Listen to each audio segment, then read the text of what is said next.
So, ayan guys, magluluto tayo today ng tinolang isda. So, ayan. Ito yung aking kamatis guys. Nilagay ko sa freezer.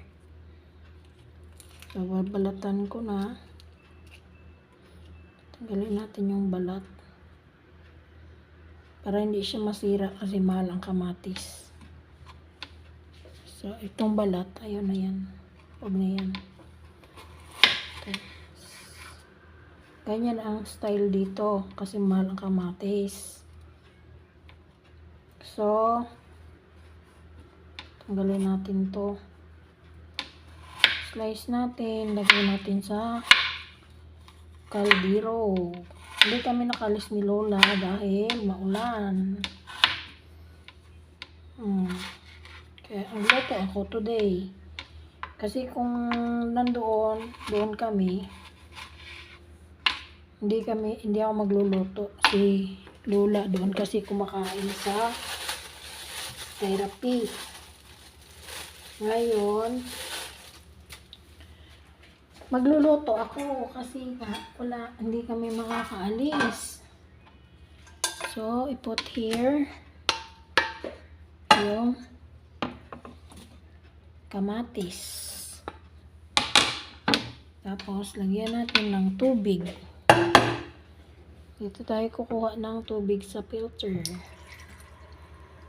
Yan. Magpakulo tayo ng tubig. Tapos, lagyan natin ng sibuyas. Iniwan pa akong sibuyas. Mamaya pa akong mamalingki. Ayan. Ayan na ang ating isda. Kinunan ko yan sa nagkilaw kasi ako. Dinala ko sa church. So, yung kinunan ko, inano ko siya. Lagyan ko ng inilagay ko sa rep para gawin kong tinola kasi marami pa siyang laman. Sayang naman itapon. Oh, marami pang laman. Manipis lang. So, yan. May laman pa naman. Tsaka itong ulo. Ayan. Tapos, mag-iwa tayo ng sibuyas. May sibuyas pa akong naiwan. So, lagay natin sa sinigang. Magsigang ako. Sigangin ko na lang. Hindi lang sa tinola, kundi lagyan ko siya ng sinigang mix. Kasi sarap may asim. Diba? So, ayan. Lagay na natin dito sa ating kaldero. Ayan. So, ayan. Buksan na natin yung ilaw.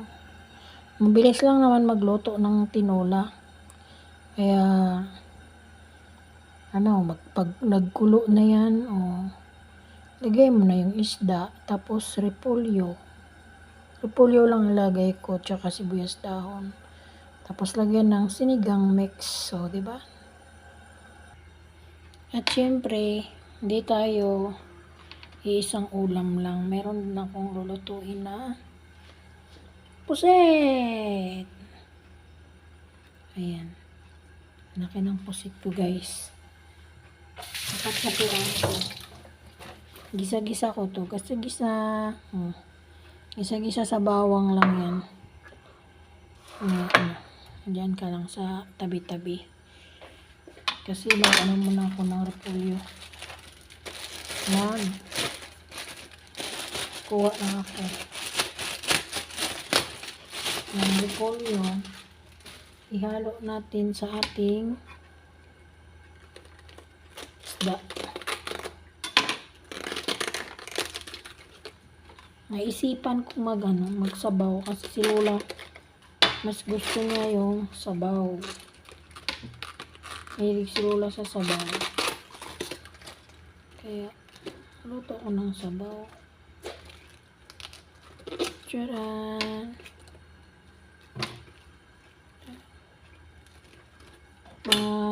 tatlong piraso.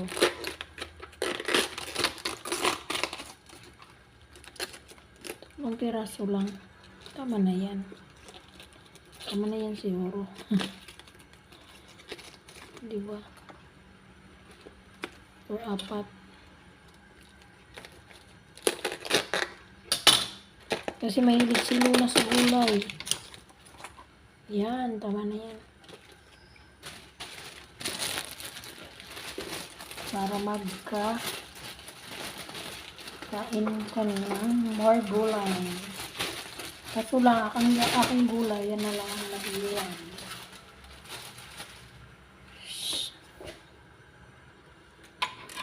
So, slice natin.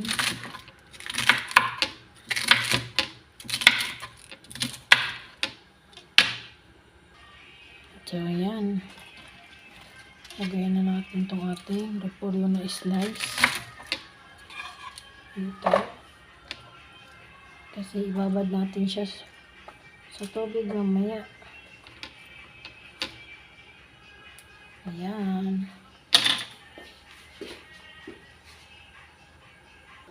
So, ayan siya.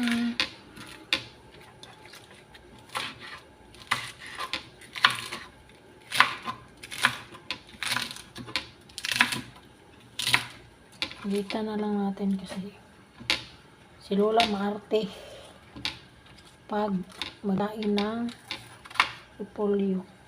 Kahit ang stock, tinatanggal ko to eh. Kaya niya kainin. Natapon niya. Ganito na lang.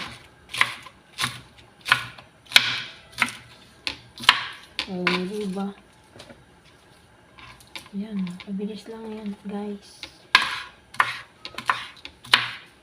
Mabilis lang ako magluto ng ulam.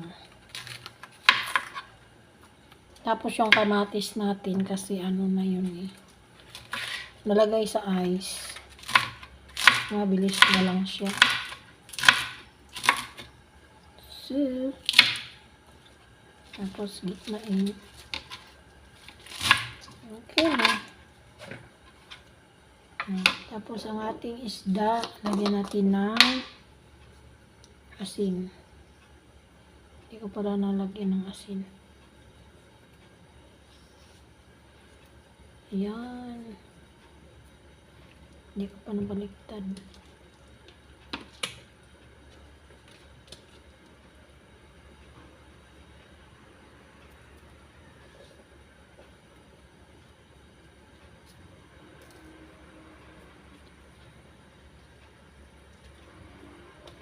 Sarap to na isda.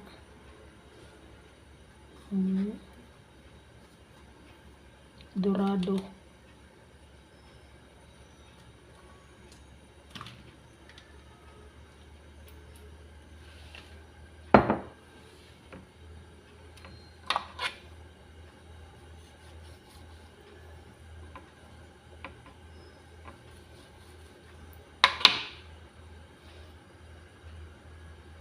Sa amin to tangigi.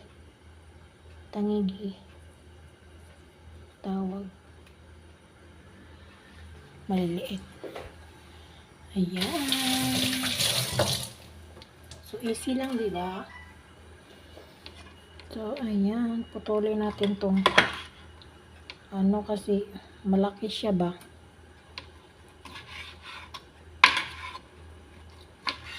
Hatiin natin para hindi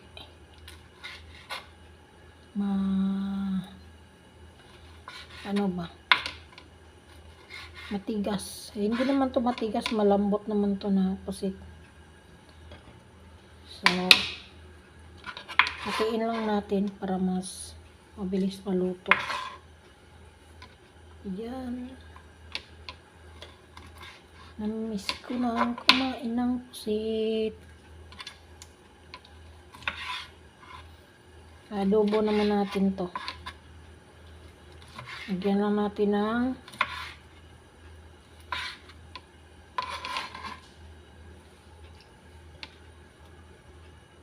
Pero merong ano. Ito, tanggalin natin.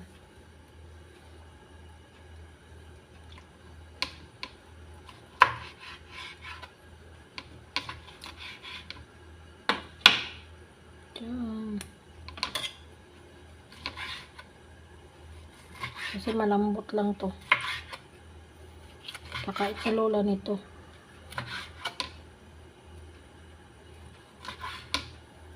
Yan ang ating ulam for today.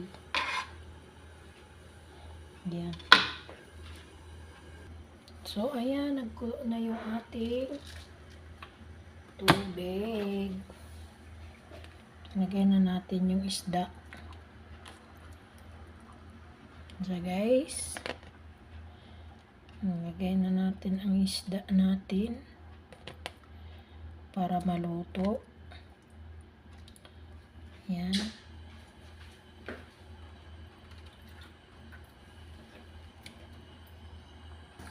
So, ayan.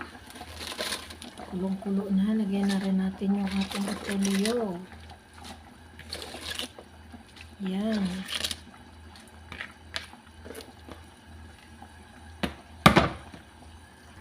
Tapos,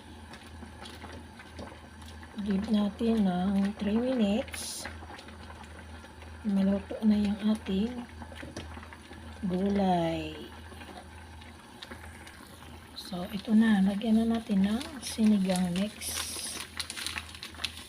Yan. Oh, tama na yan kasi baka masobrahan ka asim. Yan. So, ayan siya guys. Ang sarap na natin sinigang na isda. Toppings natin yung sibuyas para mabango. And done cooking na guys. Ayan, ang buntot ng isda. Tsaka yung ulo. Hinati. Diba? Sarap. We start cooking puset. Lagay tayo ng mantika. Ayan. At saka, isa-isa na.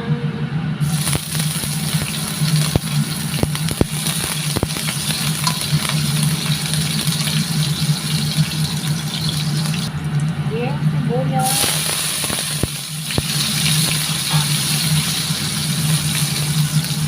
Ayan. Sibuyas Tagalog yan. Ayan, lagyan na natin yung ating puset.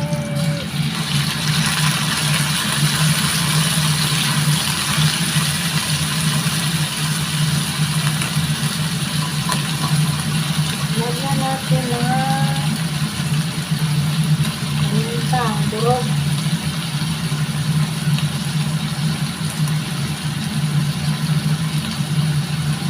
Ayan. Lagyan pa natin ng laurel. Lipitin natin. Tapos lagyan natin ng suka.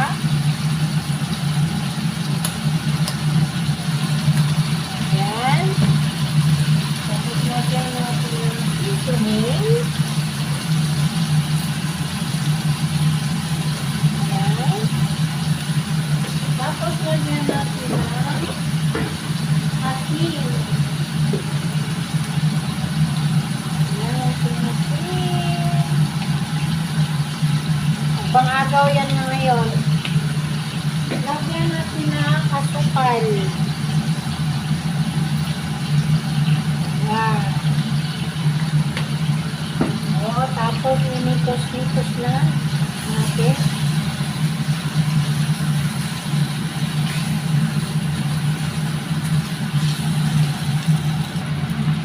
Ayan na guys, naluto na. Lagay na natin yung ating sili. Yan, sarap-sarap na gano'n. Ayan. Done cooking na. Kainan na. Kain na tayo guys. O, diba? Sarap ng ulam. Happy Pani. O, diba guys, kain na tayo.